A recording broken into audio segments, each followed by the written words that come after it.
after overcoming the odds and defeating some top-tier contenders in a fatal four-way, welcome back to Smackdown vs. RAW 2007. Now we have to ask, who won the Royal Rumble? I am your host, Attack Slug. Let's begin the week. The road to WrestleMania. Who's it gonna be? Batista versus Attack Slug in a #1 contender match tonight. Wait, what? Batista will face Attack Slug in a non-title match. If he wins, he gets to fight me at No Way Out. Should he lose, Randy Orton is next in line. This is Michael Cole, and on behalf of Taz and myself, we welcome you to SmackDown. And here comes the man who hopes to become #1 contender for the World Heavyweight title tonight, the Animal, Batista. And Batista's no stranger to the World Heavyweight title. Remember, he's the guy who brought it to SmackDown from Raw.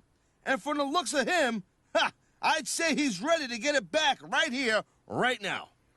That still does not answer my question, Batista. That is, who won the Royal Rumble? Who won the Rumble? I want to know. Even though this is a non-title match, the champion looks focused and intense, Taz. That's the attitude you got to have in every match when you're the champ. Take it from me. You got to be on 24 hours a day, 7 days a week if you want to hold on to that title. Where's our truth? 24/7. Anyhow, I welcome you to a fine Tuesday here on the program. We have a lot of things to discuss, as would happen here on the show, as we do. #1, Impact has released Scarlett, so she is no longer on Impact, and that was discussed here a couple of weeks ago, where they were looking for their release, because it seems like Impact could not pay them what they felt they were worth. That is, Scarlett and her husband, Killer Cross. Now, I had not heard whether or not he's still there on Impact, but they confirmed this morning on Twitter that, got the knees up, that they released Scarlett. I would assume that both would get released, but who knows? So, looking for greener pasture, literally greener, on that. So, best of luck to her. Certainly one of the highlights of Impact lately. So, know your worth, know your value, and ask for your value. And if the company can't afford you, then you go somewhere else. Anyway, we have some AEW business here, and some kind of a follow-up on that discussion from the G1 stuff yesterday, right? And that, DDT spiked him. And that some folks were saying, hey, they're having the A-block matches at that first show in Dallas, right? And why would you not have Moxley on that show? Obviously, being in B-block, he could totally have a tag match. But no, not going to be there at all. Because, apparently, Stunner into a Select Exploder. Apparently, AEW is saying that anybody who does their deals with New Japan and works these international shows cannot work shows in the U.S. So, a cutscene. Randy Orton, RKO out of nowhere? Come on, Batista, I had you down. Woo! What the hell is Randy Orton doing out here? He's not scheduled for a #1 contender match until next week. Pop! Oh, wow. Orton just pasted the ref with a chair. So much for the ref. I didn't like him anyway. Batista doesn't look happy about this, Taz. Jimmy Corderas, this was leave him alone. supposed to be Batista's #1 contender match. If he won, he would have gotten a shot at WrestleMania. But that's not going to happen. I see what's going on here. Randy Orton had every reason to ensure that Batista didn't win this match tonight in order to ensure that he'll get his own #1 contender match next week. All he deserves is a fine and suspension, if you ask me. I mean, yeah, where's the authority here? Teddy Long, fine him and suspend him. You can't put your hands on an official. That's the rules. Long names Batista #1 contender. Orton's scheme may have backfired on him. I got some bad news for him, playa. So Randy Orton no longer fighting for that spot. And now Batista at No Way Out. But also, who won the Royal Rumble? What's up, champ? Teddy Long just told me that I've lost my chance to become the #1 contender tonight in my match against you. He said it was because of what I did to that referee last week. But come on, I know you must have been pulling strings behind the scenes. I don't blame you for not wanting to face me at No Way Out, but there's almost 2 months between now and WrestleMania. You can only run from me for so long, and I guarantee you that the Legend Killer is going to be in the WrestleMania main event, one way or another. As long as I don't have to shake your hand, Randy, it's all I care about. But I'm still fighting Randy Orton regardless because reasons. Because video game. So, the irony of New Japan making their champion, U.S. champion, Moxley, but he can't work shows in the U.S. for New Japan because of AEW contractual things, when AEW was out there saying, oh, we're going to break down the walls in wrestling, but you're not? You're not. And this apparently that also... the number one contender match for Randy Orton tonight, Taz, but his behavior last week caused Teddy Long to name Batista the number one contender for No Way Out. Yeah, Orton crossed the line last week, no doubt. But I wonder if the champ had anything to do with this. But maybe, just maybe, he doesn't want to face Orton. I highly doubt that, Taz. He still has to put the title on the line regardless of his opponent. The only person Orton's got to blame is himself. That also applies to Jericho and Omega, where they had to work shows for New Japan. It would have to be in Japan and not in the U.S. I guess in the UK too is fine, but just not in the U.S. And that goes back to this whole thing with New Japan and Ring of Honor, and then AEW and AAA, and how that all kind of does not fit together. So it's not really breaking down the walls in pro wrestling. It's kind of just like, come on. Why put the U.S. belt on Moxley if you already knew that? You can have him have matches, but just don't. It's real dumb. It's real dumb. So if you were hoping to see Moxley in Dallas for the opening of the G1, not gonna happen. Anyhow, the first SmackDown Live on Fox on that Friday will be October the 4th. So the first Friday of October, and it will be at the Staples Center, if you will. So there you go. Get your tickets there if you're in LA, and that should be a historic show, supposedly. We'll see, man. We'll see. Anyway, Dana Brooke got busted open on main event. That match had to get stopped just because of some serious bleeding, so best of luck to her. John Cena was backstage at Raw, and obviously not on Raw, but was there backstage because they were in LA, and obviously he's in the area, so sure, why not? Why not? But he is still on hiatus, so who knows when that's going to end for one John Cena. Torture rack to Randy Orton. Torture rack. Can't quite do the classic salt shaker, but you know, is what it is, man. Is what it is. Anyway, Monday Night Raw, right?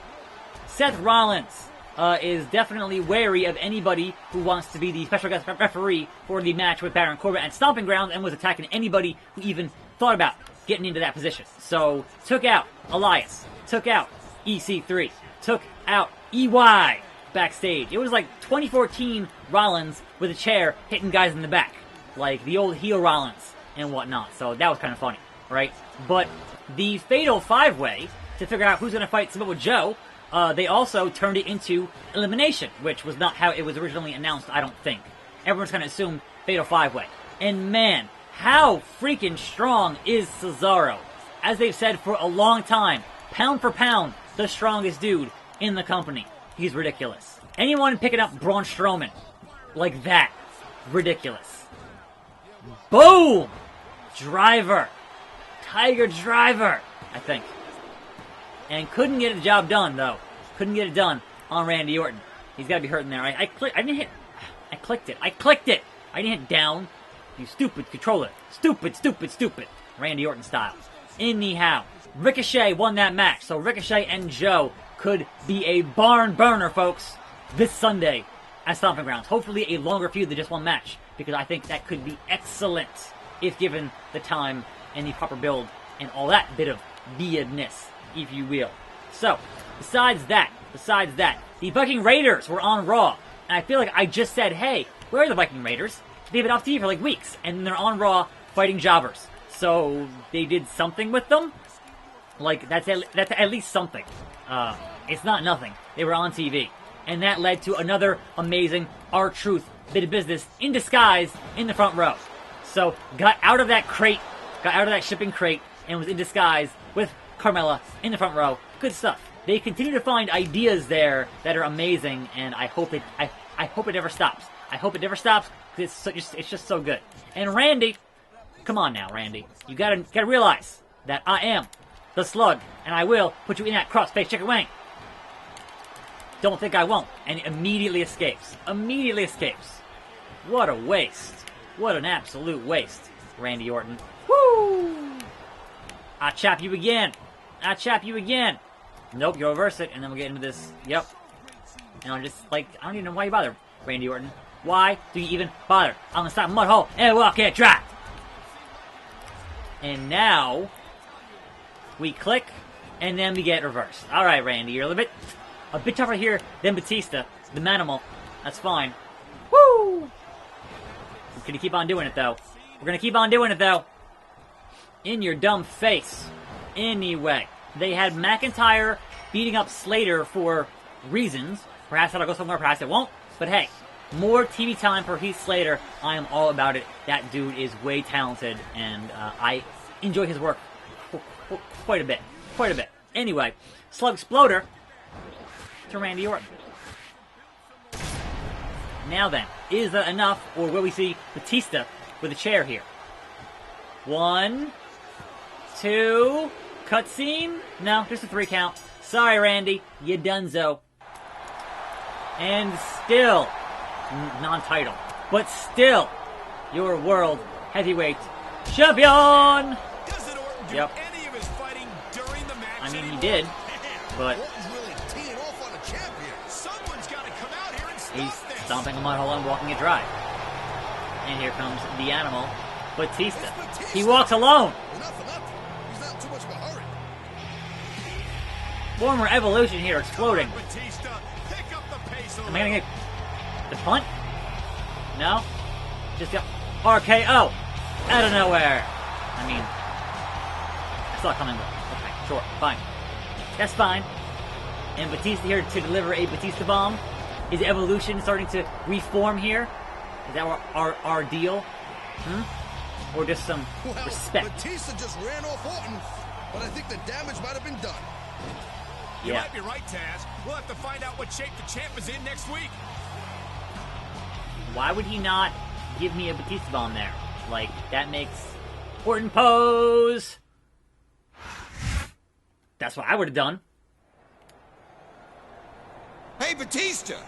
What the hell was that last week? Last week? Oh, you mean when I came down to the ring to save you from getting worked over by Randy Orton? Yeah, and you sure took your time doing it.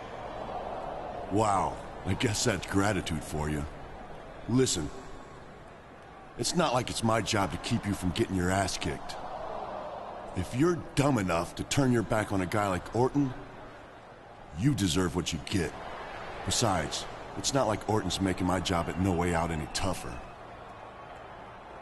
Oh, so that's why you took your sweet time getting into the ring. You wanted to get an advantage in our match at No Way Out. Look, man, I didn't need to come out last week at all. And I definitely don't need an advantage. From now on, you can fight your own battles, champ. You're hurting me, Dave. You're hurting me, Dave. Some heated words exchanged there between the champion and the #1 contender. What, no match that week? No match? Really? What? Orton to do whatever it takes to get to Mania main event. The Legend Killer. The Viper. What up, playa? I want to promote your title match with a triple threat match between 3 of you next week. But why? Tonight, though, you're facing Finlay. He loves to fight in a tune-up match. But keep your eyes open for any mischief before, during, or after the match. Holla. This match doesn't have anything to do with the World Heavyweight title situation, Taz, but I wouldn't be surprised if Randy Orton made another appearance where he's not welcome. Yep. Normally, I'd say you're just being paranoid, Cole, but after the last few weeks, I got to agree with you. Just keep your eyes on the match, though. If your play-by-play suffers any more than it normally does, I just might have to sit next to good old JR. Barbecue! Boomer Sooner! Boomer Sooner! So yeah, they teased AJ Styles and Gallows and Anderson getting back together with the club, but we already knew they're having some kind of a match in Japan in a couple of weeks with the club and Triple H in an 8-man tag team match. That all makes sense for that show. I don't see it being a long-term deal, but hey, you never know. And of course, your wildcard discussion, your daily wildcard discussion, and we'll get into that here in a second. Finlay! He loves to From fight. Belfast, Ireland, weighing in at 235 pounds, Finley. So any way you look at the wild card stuff last night, there were too many guys. If you count tag teams as one, you still had like 5. It's supposed to be 4. If you don't count tag teams as one, you had like 8. And they explained away the New Day as Kofi saying he's the champion, he can do whatever he wants, and he can bring his boys, the New Day, with him. That doesn't count toward the wild card for some, like, there's no repercussions for having more guys than you're supposed to have for a rule you established. If you can't follow your own rules, then what's the point of having rules in the first place? Why you have a brand split in the first place? But I suppose at least the wild card gave us Rollins and Bryan in your main event of the evening, and that's, again, a damned if you do, damned if you don't situation. It's like, awesome. 2 of the best guys in the world in your main event on Raw, with 0 build on free TV. So it's like, yeah, it's cool you did it, and I obviously would love more of it, but there's no story there. There's no build for that match, and you did it on free TV. That is a pay-per-view quality main event card you can book if you actually wanted to spend the time to book it. But obviously, wild card, different brands, whatever, right? It's like, having a match have a match doesn't really further any story between those two, and it's just kind of frustrating, to be honest. But hey, cool, they had it. 2 guys who are legit best in the world having a match is always a good thing, regardless of how you get there. Now then, speaking of, they had a big brawl with Roman and Drew and Shane and the Revival, and yeah, okay, sure, fine, whatever. That's happening between Drew and Roman this Sunday. And if I had to do an early prediction, obviously I will have up my full predictions on Thursday, but an early prediction is that Drew wins that match because the venue for Extreme Rules has already announced a handicap match between Roman versus Drew and Shane. So certainly you can already envision a promo from Roman saying, look, I'm tired of you interfering in each other's matches. I will take you both on, basically. So that's just my opinion on that and whatever else. And of course, the most important part of Raw, the Firefly Funhouse, continues to be amazing. And I don't know when you have Bray have his in-ring debut, but honestly, I can't complain too much because those things are so the best part of Raw, bar none. Point, period, blank, whatever. Anyway, so that's kind of it. Obviously, SmackDown happening this evening, and can SmackDown be a good show like Raw was actually halfway decent? I would hope it would be, but still not holding my breath, because if anything is messing up SmackDown, it's this stupid wildcard rule. Like, not enough SmackDown talent being featured on SmackDown. Seriously. Anyhow. So that's kind of it here. Let's kind of put away Fit Finley here and move on with our day, if you will. But Finley here is fighting back. Fighting back with a stretch. With a stretch. Just, that's rough, man. That is a rough stretch. My arms don't bend that way, Finlay. My arms don't bend in those directions. There we go. Reverse a thing and do a move and stop getting reversed mid-grapple. Me. Torture rack once again. Doing it and doing it and doing it. And Finlay just, the immediate, like, escape is really frustrating. It really is. So, whatever, man. Finlay, back of your freaking head. That's banned in UFC. But I'll do it here on SmackDown.